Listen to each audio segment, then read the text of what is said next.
custo de um pavimento fica mais em conta, logicamente, fazer um pavimento asfáltico. O pavimento de concreto armado ele é mais caro do que um pavimento asfáltico hoje, no dia 0, no dia 1, no dia 2.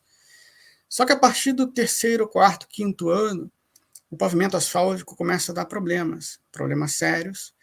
Tanto é que a vida útil do pavimento asfáltico é de 12 a 15 anos no máximo, com um projeto muito bem feito e uma obra muito bem fiscalizada, conforme o projeto bem elaborado.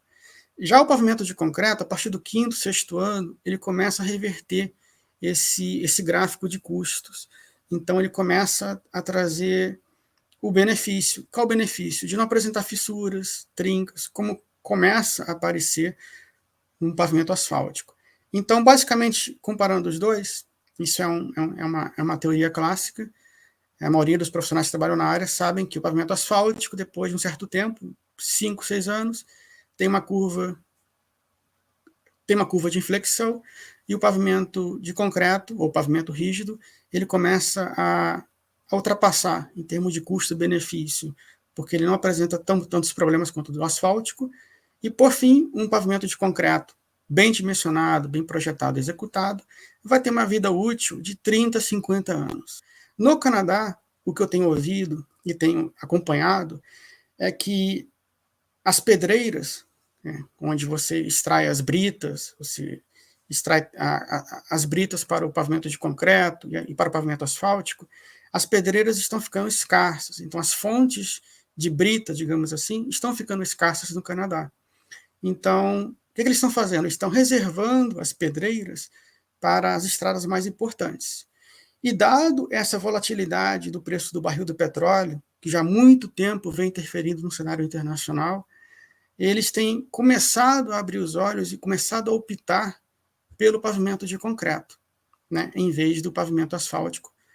Primeiro, pelo preço do barril, e segundo, pelo custo-benefício. Você pega a cidade de São Paulo. A cidade de São Paulo tem sido uma das pioneiras a utilizar o pavimento de concreto, pelo menos, dado o seu custo mais elevado, pelo menos nos trechos de parada de ônibus e trechos de parada de sinal, que é a região do tráfego do dia a dia, das vias, das grandes cidades, onde se tem o maior impacto sobre o pavimento, que é a região onde os carros têm a frenagem, freiam, aceleram e partem, enfim, seguem sua jornada. Então, essa região de parada dos carros em sinais e dos ônibus em pontos de ônibus são as regiões mais suscetíveis para trazer mais tensão para o pavimento, seja asfáltico ou de concreto. Então, a grande sacada da Prefeitura de São Paulo, por exemplo, e algumas outras cidades, tem sido de utilizar o pavimento de concreto, pelo menos, não temos dinheiro para fazer tudo em pavimento de concreto, mas pelo menos corredores de ônibus e paradas de tráfego, de sinal nas esquinas, tem sido feito desse modo, porque ali tem o maior impacto do ônibus sobre o pavimento. Então, o pavimento de concreto vai resistir àquela carga. Depois o ônibus segue, trafega normalmente pelo pavimento asfáltico, o impacto é muito menor.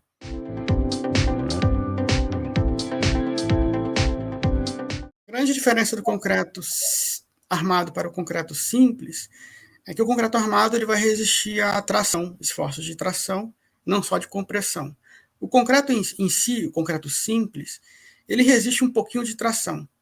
10% da capacidade da resistência do concreto de resistir à compressão, apenas 10% dessa resistência é o que ele tem para resistir à tração. Então, toda vez que falarmos de um concreto simples, sem armadura, é fato que a vida útil dele vai estar fadada a fissuras, trincas, ou até rachaduras, em um determinado período de tempo, porque ele não resiste muito bem à tração. Já o concreto armado, com uma camada de armadura na parte inferior e, de preferência, 2 camadas de armadura na parte inferior e superior, 2 telas de aço dentro do concreto armado, ele sim, ele tem o concreto para resistir à compressão e tem a armadura em si para resistir à tração. Então, a diferença crucial do concreto armado para o concreto simples é que o concreto armado vai resistir aos esforços por muito mais tempo e vai garantir essa longevidade do pavimento de concreto para aquela carga que ele assim for direcionado.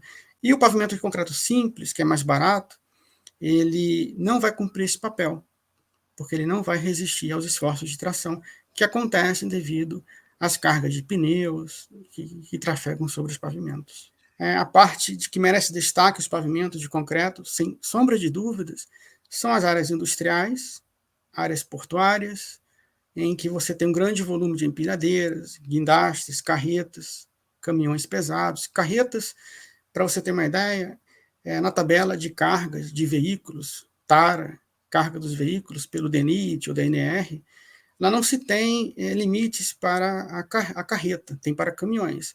Porque a carreta ela pode sofrer modificações em seus eixos e transportar uma certa carga, uma turbina ou alguma coisa do tipo. Então, ela não tem uma regra definida.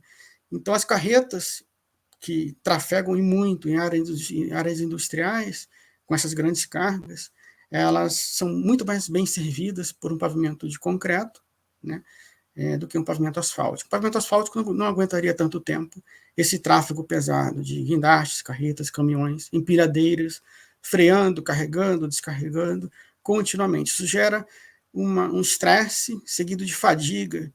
A fadiga é o quê? São pequenos esforços, muito menos do que o pavimento consegue resistir, mas em face da repetição contínua daquele esforço, o pavimento vai sofrer também.